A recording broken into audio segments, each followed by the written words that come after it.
सभी व्यूवर्स का स्वागत है। आज मैं आपको एक छोटी सी कहानी सुनाती हूँ। एक बार एक आदमी नदी के किनारे बैठा हुआ था और वहीं पास में एक दुकान थी। दुकान वाला आदमी काफ़ी देर से उसे देख रहा था। जब कई घंटे बीत गए तो उससे रहा नहीं गया। वो उस व्यक्ति के पास गया और उसने उससे पूछा कि तुम यहाँ क्यों बैठे हो। उस व्यक्ति ने कहा मुझे नदी पार करनी है। तो दुकान वाले ने कहा कि नदी पार करनी है तो पार करो ना, बैठे क्यों हो। उसने कहा नहीं, मैं नदी का सारा पानी बहने का इंतज़ार कर रहा हूँ। जब नदी का सारा पानी बह जाएगा तब मैं नदी को पार करूँगा, क्योंकि मुझे पानी से डर लगता है। दोस्तों, ये छोटी सी कहानी मैंने आपको सिर्फ इसलिए सुनाई क्योंकि ये कहानी हमारी सिविल सर्विसेज की तैयारी की जर्नी से रिलेटेड है। दोस्तों, जब बात आंसर राइटिंग प्रैक्टिस की आती है तो हम भी यही गलती करते हैं जो उस नदी पार करने वाले आदमी ने की। दोस्तों, क्या कभी ऐसा संभव है कि हम नदी पार करने के लिए सारा पानी बहने का इंतज़ार करें? नहीं ना। बट हम सभी ये बात जानते हैं कि फाइनल सिलेक्शन के लिए हमारे मेंस के मार्क्स ही मैटर करते हैं और मेंस में अच्छे मार्क्स गेन करने के लिए आपको आंसर राइटिंग की प्रैक्टिस करनी ही पड़ती है। इसका सिर्फ एक ही मंत्र है, आंसर राइटिंग प्रैक्टिस।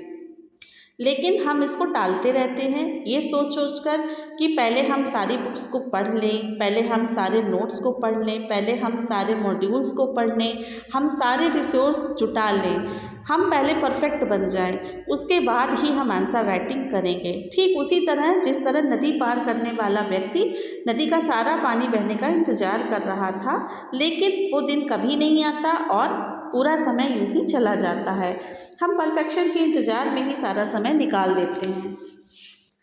हमें लगता है कि अभी हम आंसर राइटिंग के लिए तैयार नहीं हैं। बहुत सारे हमारे मन में डर होते हैं, जैसे कि हमें डर होता है कि हम ख़राब आंसर लिख देंगे तो फिर क्या होगा, और हमें आंसर राइटिंग में गाइड कौन करेगा, मेरा आंसर इवेलुएट कौन करेगा। इन सब डर की वजह से हम ये सोचते रहते हैं कि अभी आंसर राइटिंग करने का सही समय नहीं है। लेकिन मैं आपको बता दूं कि आज अभी इसी वक्त जिस समय आप इस वीडियो को देख रहे हैं, यही सबसे सही समय है आंसर राइटिंग को शुरुआत करने का। आंसर राइटिंग की शुरुआत आप आज से, अभी से पेन और पेपर उठाइए और अभी से लिखना शुरू कर दीजिए।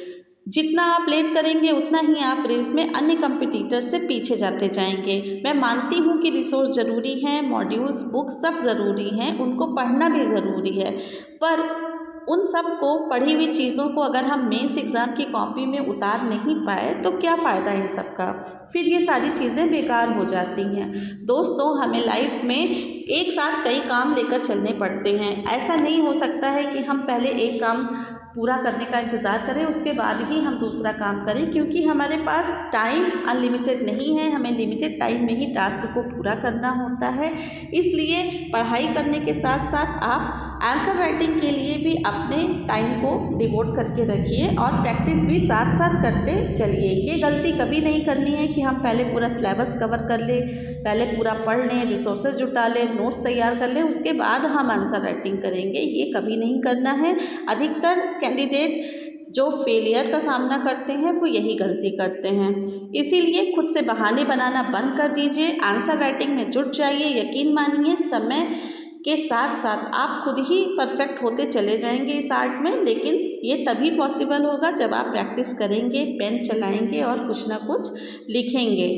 दोस्तों, किसी ने सच ही कहा है कि गुमराह वो नहीं जो राहों में भटक गए, बल्कि गुमराह तो वो हैं जो अभी घर से निकले ही नहीं। तो इसी मैसेज के साथ मैं उम्मीद करती हूँ कि आपको ये वीडियो अच्छी लगी होगी। मेरे चैनल पे मेंस रिसोर्सेज की वीडियो और मेंस में एक अच्छा आंसर कैसे लिखें, आंसर राइटिंग की शुरुआत कैसे करें, इससे रिलेटेड वीडियो पहले से पड़े हुए हैं। आप उन वीडियोस को ज़रूर देखें, अपना फीडबैक मुझे ज़रूर दें और चैनल को लाइक और सब्सक्राइब करें, वीडियो को शेयर करें।